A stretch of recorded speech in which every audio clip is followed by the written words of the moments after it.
پوری امت مل کر کے سب بیداری کر دے. لیکن مصطفیٰ جان رحمت صلی اللہ تعالیٰ علیہ وسلم کے ایک رات کی امت کے لیے جو نبی نے جاگ کر کے رو کر کے درد کے ساتھ رب کی بارگاہ میں بخشش کی دعائیں کر دی ہے، پوری امت اس سب بیداری کی برابری نہیں کر سکتی. مومنین روایت کرتی ہے کہ میں رات کی تاریکی میں بستر پہ ہاتھوں سے ٹٹولنا شروع کیا، سرکار کو نہیں پایا. میں تلاش کرتے کرتے نیچے چلی گئی، یہاں تک کہ نبی کے سسکیوں سے میں قریب ہو گئی. نبی کے سسکیوں سے میں قریب ہو گئی. میں نے کیا دیکھا، سرکار کی سسکیاں آ رہی ہیں، اور جب پیشانی سرکار نے اٹھائی ہے تو زمین آنسوؤں سے بھیگ چکی تھی. زمین آنسوؤں سے بھیگ چکی تھی، داڑھی مبارک آنسوؤں سے تر ہو چکی تھی، اور پائے مبارک میں ورم آ گیا تھا. پائے مبارک میں ورم تک آ گیا تھا. میں نے عرض کی، میرے آقا یہ درد، یہ کرب، یہ ٹیس، یہ پیڑا، یہ کس کے لیے ہے، جبکہ رب نے آپ کو معصوم بنا کر اس دنیا میں بھیجا ہے؟ یہ کس کے لیے ہو رہا ہے؟ میرے آقا آپ تو معصوم ہیں. میرے نبی نے بھیگی پلکوں کے ساتھ ام المومنین کے سوال کا جواب عطا فرمایا، عائشہ یہ میں صرف اپنے لیے نہیں، اپنی گنہگار امت کے لیے کر رہا ہوں. گنہگار امت کے لیے کر رہا ہوں.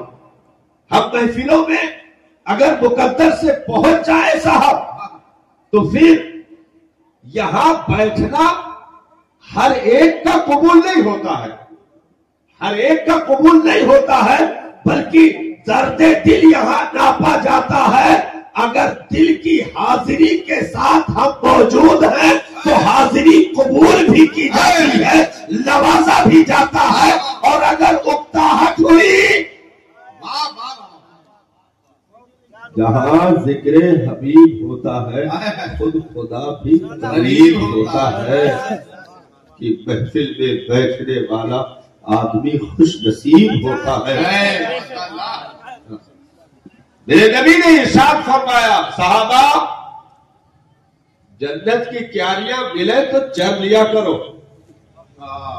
نبی نے صحابہ سے ارشاد فرمایا. صحابہ نے عرض کی، سرکار وہ جنت کی کیاریاں کون سی؟ ارشاد فرمایا، جہاں اللہ و رسول کا ذکر ہو وہ محفل جنت کی کیاریوں میں سے کیاری. سبحان اللہ، سبحان اللہ. تو یہاں دلوں کا بھید دیکھا جاتا ہے، دلوں کی جانچ ہوتی ہے. صاحب ہم نے کیا کیا دین کے لیے؟ کون سا ہم نے پہاڑ اٹھایا ہوا ہے؟ ہم نے دین کے لیے کون سی مشقتیں اٹھائی؟ نہ ہم نے قربانیاں دی نہ دیکھی، نہ ہم نے قربانیاں دی نہ دیکھی.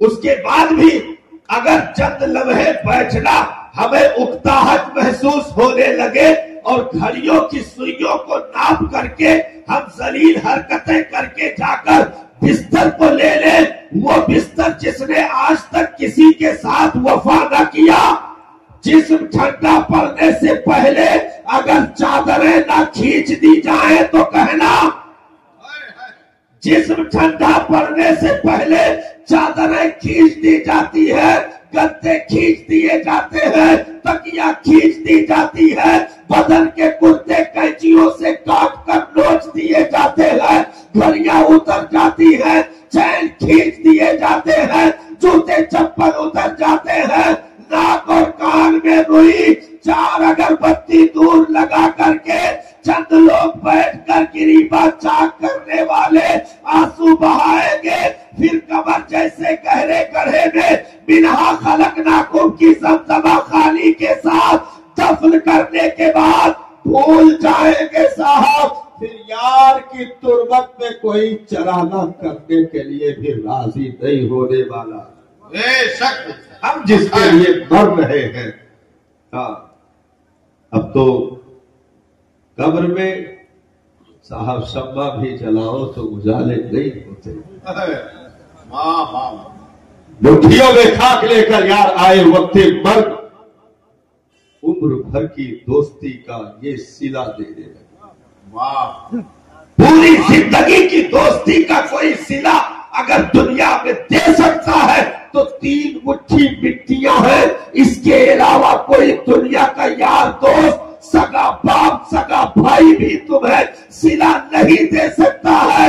یارا قربان جاؤ آمنہ کے لال پر، قربان جاؤ مصطفیٰ جان رحمت کی مقدس ذات پر.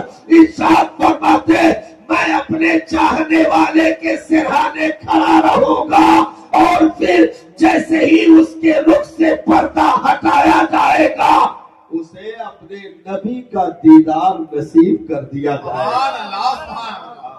جہاں باپ نے بھی ساتھ چھوڑ دیا، بھائی نے بھی ساتھ چھوڑ دیا، سب نے ساتھ چھوڑ کر کے پیٹ پھیر کر ہاتھ چھاڑ کر کے جو واپس ہوئے صاحب، تو پھر پٹرے سڑ گئے، مٹیاں بیٹھ گئی، ہڈیوں کے ریزے بکھر گئے، لیکن کوئی پلٹ کر دیکھنے والا نہ ملا. اس لیے ہم اکتائیں نہ ان چیزوں سے، کیونکہ یہ چیزیں ایسی ہے جہاں خالص آخرت کی بات ہوتی ہے. دنیا کی اور محفلوں میں دنیا کا ذکر ہوتا ہے، لیکن ان محفلوں میں خالص اللہ و رسول کا ذکر ہوتا ہے، آخرت کی باتیں ہوتی ہے. اور کچھ دیر کے لیے ہمیں دنیا کے جنجال سے نکل کر کے اپنے آخرت کے بارے میں سوچنے کا موقع ملتا ہے. تو ہم نے کیا کیا؟ ہم نے کون سا کام ایسا کر دیا جو ہم اپنے لیے کافی سمجھنے لگے، جس پر ہمیں بھروسہ ہو گیا، جس پر ہمیں غرور ہو گیا؟ نہیں صاحب، وہ مصطفیٰ جان رحمت کی مقدس ذات جنہوں نے ہم غریبوں کے لیے اپنے بدن پر پتھر تک کھا لیے، ہم غریبوں کے لیے جنہوں نے زخموں کو کھا لیا، ہم غریبوں کے لیے جنہوں نے ٹوٹی چٹائی پر بیٹھ کر کے فکر و فاقہ کو گلے لگا کر کے 40 روز تک جس کے کاشانے میں آگ جلنے کی نوبت بھی نہ آئے، اور فکر کی وہ دولتیں جو امت میں مصطفیٰ جان رحمت نے تقسیم فرما دی، ہماری زندگی کے لیے، ہماری بقا کے لیے، ہمارے حسن کے لیے، ہماری تمام تر حفاظت کے لیے، آبرو کے لیے، عزت کے لیے نبی پوری زندگی، ظاہری زندگی چلتے رہے. رات میں بھی امت کی یاد، دن میں بھی امت کی یاد، 24 گھنٹے امت کی یاد. حضرت سیدہ آمنہ خاتون فرماتی ہے کہ میرے لال کی آمد ہوئی، پیشانی سجدے میں رکھ دی، زبان مبارک ہل رہی تھی، میں نے کان قریب کیا کہ میرا بچہ کیا کہہ رہا ہے. حضرت آمنہ فرماتی ہے میرا بیٹا اس لمحے کسی اور کو نہیں، اپنی امت کو یاد کر رہا تھا، اپنی امت کو یاد کر رہا تھا. آج علاقے میں ہی نہیں پوری دنیا میں اگر یہ ٹینٹ لگا کر کے اگر علماء اکٹھا ہو کر آپ حاضر ہو کر کے ہم ان کا چرچا کرتے ہیں تو یہ ہم کوئی احسان نہیں کرتے صاحب.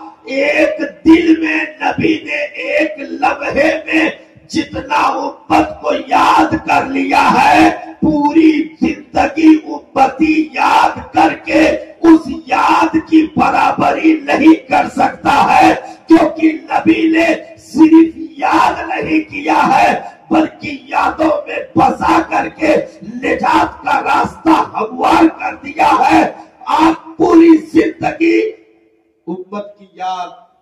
صحابہ کہتے ہیں اگر آسمان پر کالا بادل چھا جاتا تو سرکار سجدے میں چلے جاتے، رو پڑتے میرے مالک کالا بادل ہٹا لے، میری امت پر قوم عاد و ثمود کی طرح عذاب نہ بھیجنا.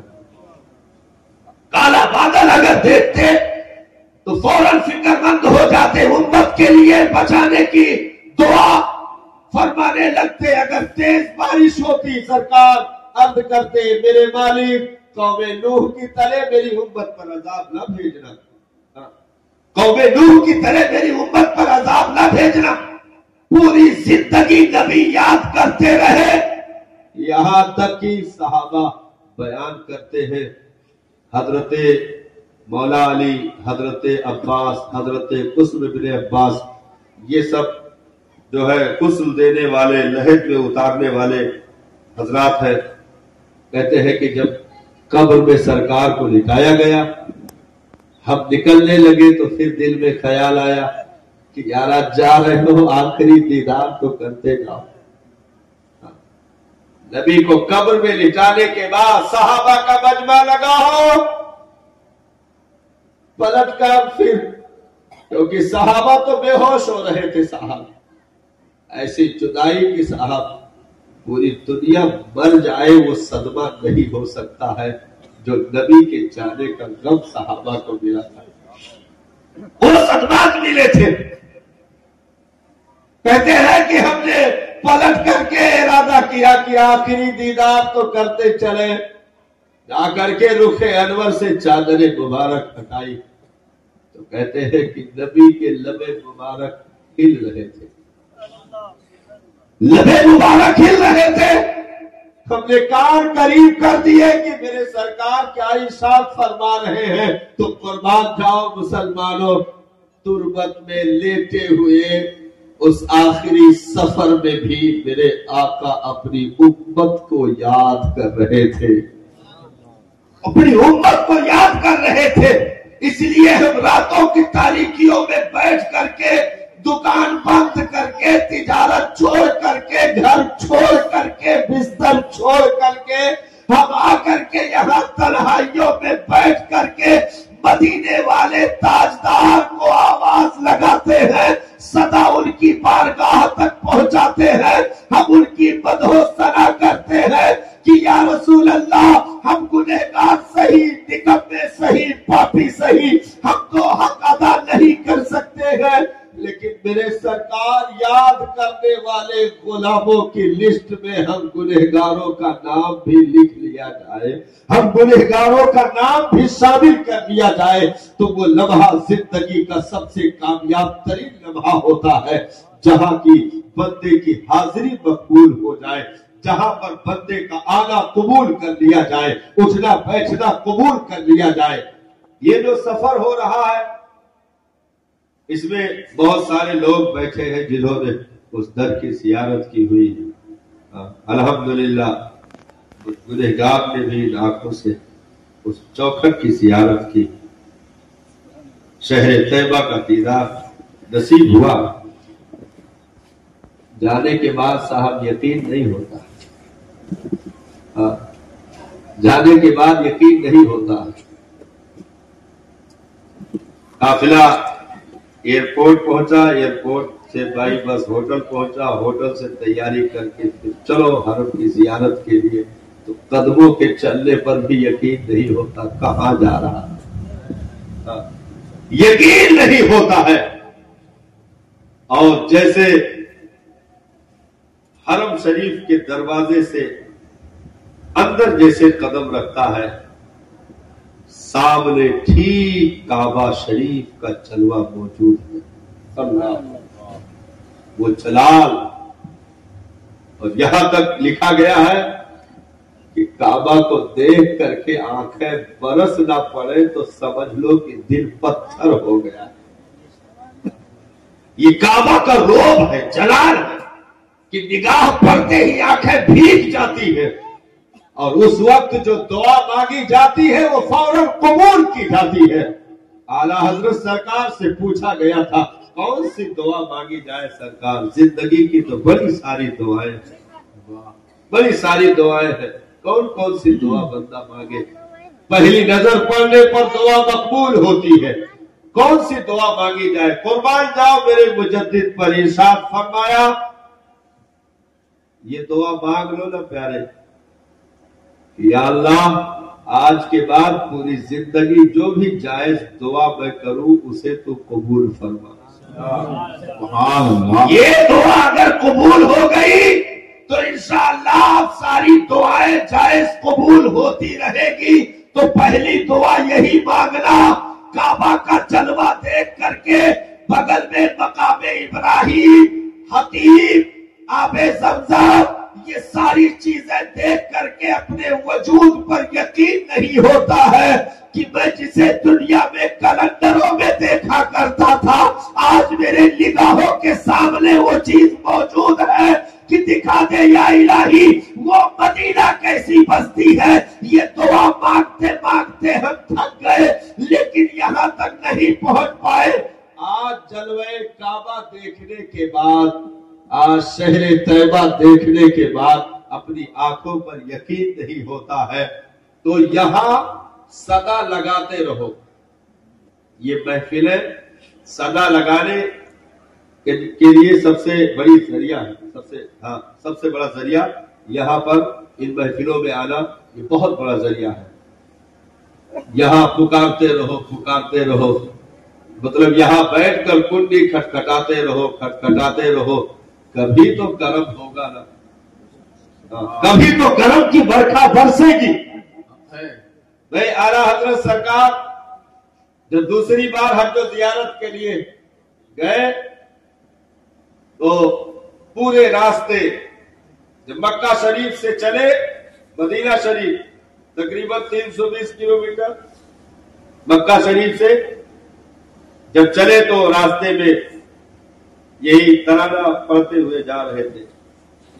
آجیو آؤ شہر شاہ کا روضہ دیکھو، سبحان آجیو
حضرت کہہ رہے ایک آٹھ شعر اور پڑھ دیجیے. وہ ثابت نے پڑھ دی.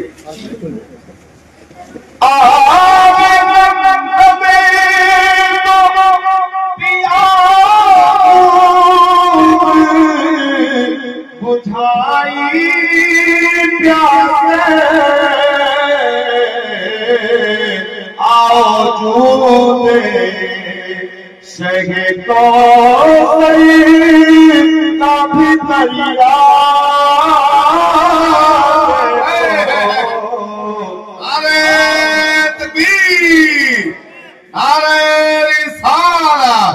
جشن میلاد النبی زیارت حرمین شریفین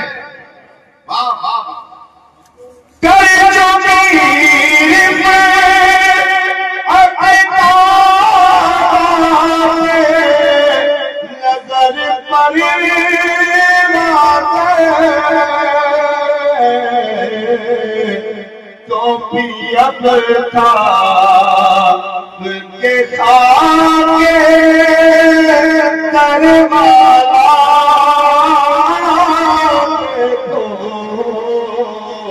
کعبہ کو دیکھ کعبہ دیکھو. یہ پورا کلام پڑھتے ہوئے سرکار اعلیٰ حضرت مکہ سے مدینہ شریف تک پہنچے دوسرے حج کے موقع پر.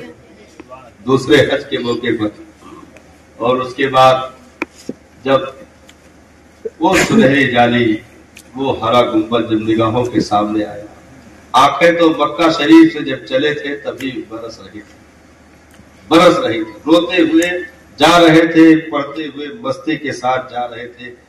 اور پھر جب در اقدس پر پہنچے ہیں پھر وہاں ایک اور ترانہ چھیڑ دیا. اصل میں تمنا یہ تھی، ہندوستان ہی سے نکلتے وقت تمنا یہ تھی کہ اب پہنچ رہے ہیں تو سرکار پھر دیدار بھی نصیب ہو جائے، اگر بلاوا آ گیا ہے تو میرے آقا زیارت بھی نصیب ہو جائے. تو پہنچے، جب مواجہہ شریف کے قریب پہنچے تو پھر آنکھیں بند کر کے دھارے مار کر رونا شروع کیا. اور پھر مستی کے عالم میں یہ کلام آپ نے بر وقت، کیونکہ اعلیٰ حضرت کے جتنے کلام ہیں وہ بیٹھ کر کہیں لکھے نہیں گئے، بر وقت بر محل موقع کے کلام ہے، چلتے ہوئے موقع کے کلام. تو آپ نے فوراً یہ کلام وہیں پر کہنا اور پڑھنا شروع کیا. وہ سوئے لالدار پھرتے گئے، وہ سوئے لالدار پھرتے گئے. تیرے دل بہار پھرتے گئے، جو تیرے قریب سے یار ملتے ہیں، در بدر یوگی خال پھرتے گئے. اور اخیر کے ہفتے میں آپ نے یہ کہنا شروع کیا، کیونکہ یہ پڑھتے جا رہے تھے لیکن ابھی زیارت نصیب نہیں ہوئی. روز زارو قطار اور یہ پڑھتے جا رہے تھے. اس میں بہت سارے اشعار ہیں لیکن زیارت نصیب نہیں ہو رہی. یہ اخیر میں بالکل سر جھکا کر کے اپنی طرف سے ایک اور شعر کہا جو مکتا بن گیا. ایک اور شعر کہا، کوئی کیوں پوچھے تیری بات رضا، کوئی کیوں پوچھے تیری بات رضا، کوئی کیوں پوچھے تیری بات رضا، تجھ سے پوچھتے ہزار پھرتے گئے. یہ شعر کہنا تھا کہ اللہ اکبر.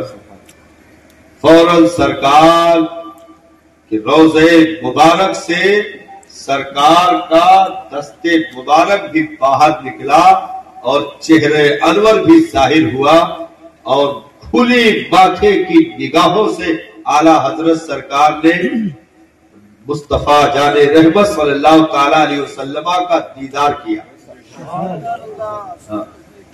کیا. اور جیسے دیدار نصیب ہوا پھر مسکرائے اور بر وقت یہ شعر کہنا شروع کر دیا، تو زندہ ہے واللہ، تو زندہ ہے واللہ، تیرے چشم عالم سے چھپ جانے والے، چھپ جانے والے، عرب کی زمین ادب رکھے چلنا سر کا موقع ہے او جانے والے او جانے والے. تو یہ زندگی یہاں پر دستک دینے سے انشاءاللہ راستے وہاں کے ہموار ہوتے ہیں.